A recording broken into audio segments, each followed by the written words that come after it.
I had a massive craving for vada pav that night. By the time the theatre show ended, it was already 11:30. Suresh, Dilip and I were still standing backstage, still wearing our costumes. Man, the organizing committee completely ruined the plan, Dilip said, glancing at his watch. It's my wife's birthday today. I promised I'd be home on time. She will kill me. We will get married first, then we will understand, Suresh teased with a laugh. Right then, a voice came from behind us. Excuse me? All three of us turned around. It was a girl from the organizing committee, wearing a white sari. But my gaze didn't stop at her. It moved to the person standing just behind her. There was another woman, tall, slim, fair, dark eyes, sharp eyebrows, and she carried herself with a poise that made it feel like the entire world was watching her. She was also dressed in a white sari, but there was something about her that I couldn't explain, something that pulled at me. The first girl took Dilip away to the manager's room to make a phone call. The second woman followed them, but just before turning the corner, she looked back, straight into my eyes. A faint smile crossed her lips, and then she was gone.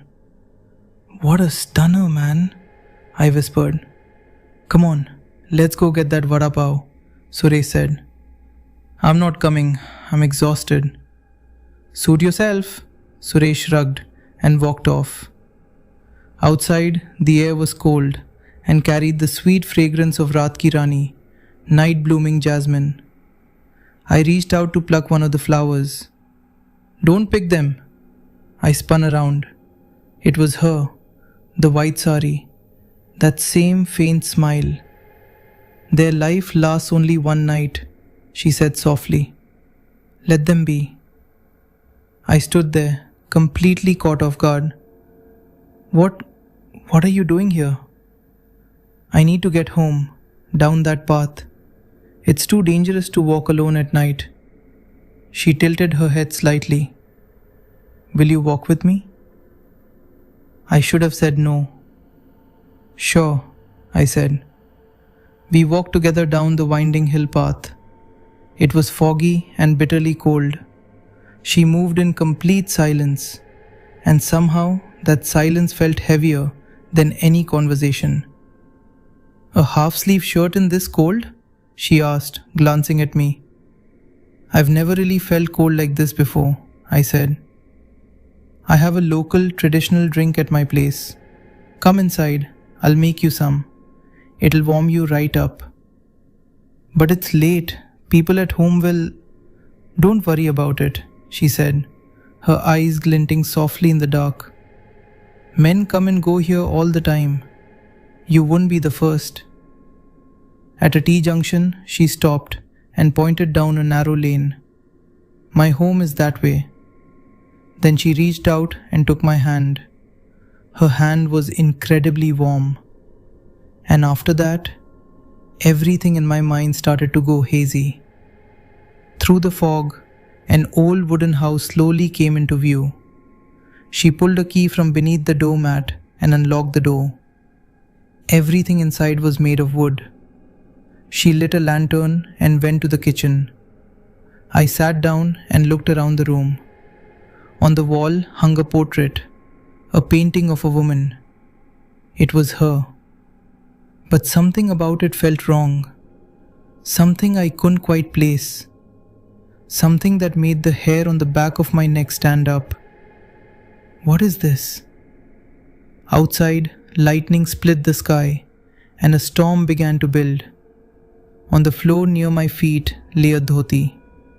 I picked it up, and something fell out from within its folds. A severed human finger. Blood. A dark trail of blood led across the floor, straight toward a locked door. With trembling hands, I pushed it open.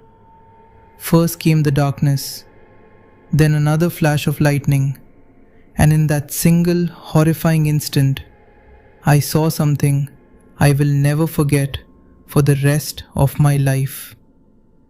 Human body parts, torn, scattered everywhere.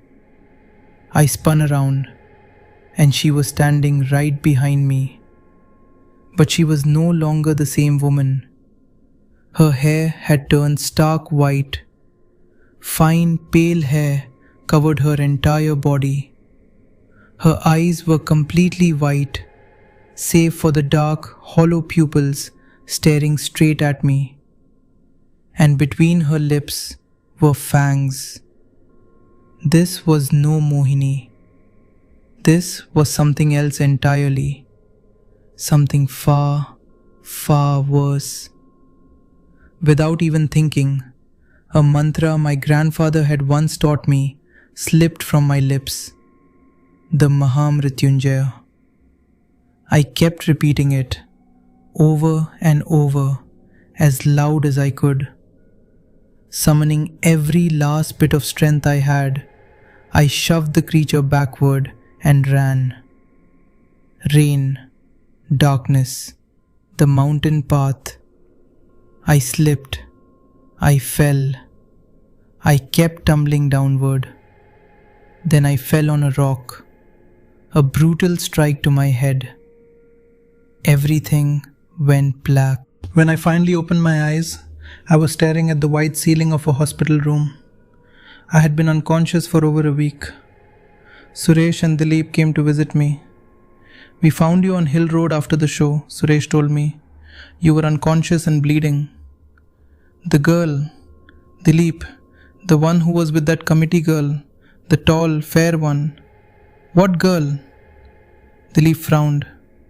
"The girl from the committee took me to make a call, but she was completely alone." "No," Suresh said quietly. "There was someone else. I saw her too." Dilip's face went pale.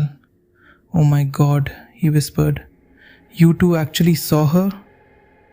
"Yes. Why? What's wrong?" Dilip was silent for a moment. "She only appears to unmarried men," he finally said.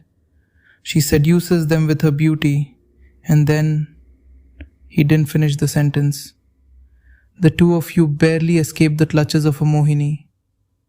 To this day, nobody walks alone down that road in Badlapur after dark. That old wooden house? Those who go looking for it never find it. It never reveals itself again."